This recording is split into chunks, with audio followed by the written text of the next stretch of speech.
So how was it to return to this character for Glass? To some of them, it was great to return to. To return into the Beast was daunting. So coming back to Patricia, I loved Kevin, I loved Dennis, Barry for the brief moment we see him, Hedwig, great fun coming back to those guys. Coming back to Patricia, to the Beast was scary and daunting because he was so physically demanding, so weird, kind of sort of more than human, alien, kind of slightly animalistic, kind of very strange dude to play. So I was daunted by the prospect of that. Talk about the merging of these two incredible films, Unbreakable and Split, to make Glass. Interesting merger, really. Quite different tonally.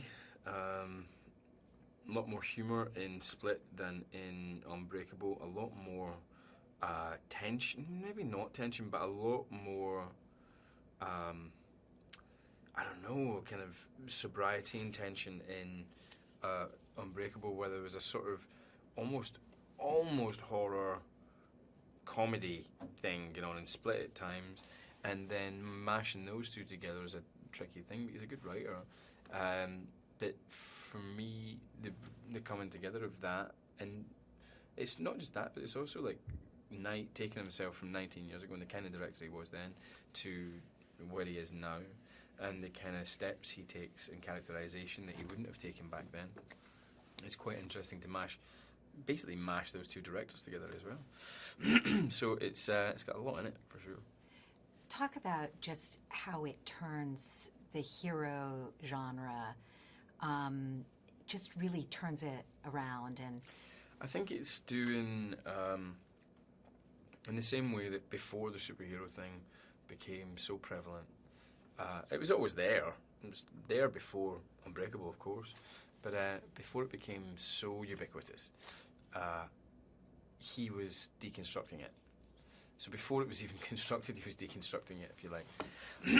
And it's not really happened a whole ton since then. So now that it is so ubiquitous, now we are so obsessed with it, now the cinemas are full of it and people have got such a hunger for it, it seems like the time is ripe to deconstruct it again. And it's just interesting that like he did this before the audiences were truly ready. Don't get me wrong, Unbreakable did really well at the cinema, but they weren't crying out for it, whereas it feels like audiences want a film that's like this. It does something slightly different with the superhero genre or the supervillain genre. There's more supervillains than heroes in this movie. So it feels like the time's right for it. Just quickly, what are Knight's gifts as a storyteller? I think he prepares and he sweats blood over his homework, which doesn't always happen. You know what I mean? And he's very deliberate in his storytelling, so he doesn't just he doesn't just roll the cameras and hope that they get something good. He's going for very, very specific things, and he's not cherry picking good moments. He's going after very specific moments. The film you get is very much the film he tried to make, maybe more so than any director I've ever worked with.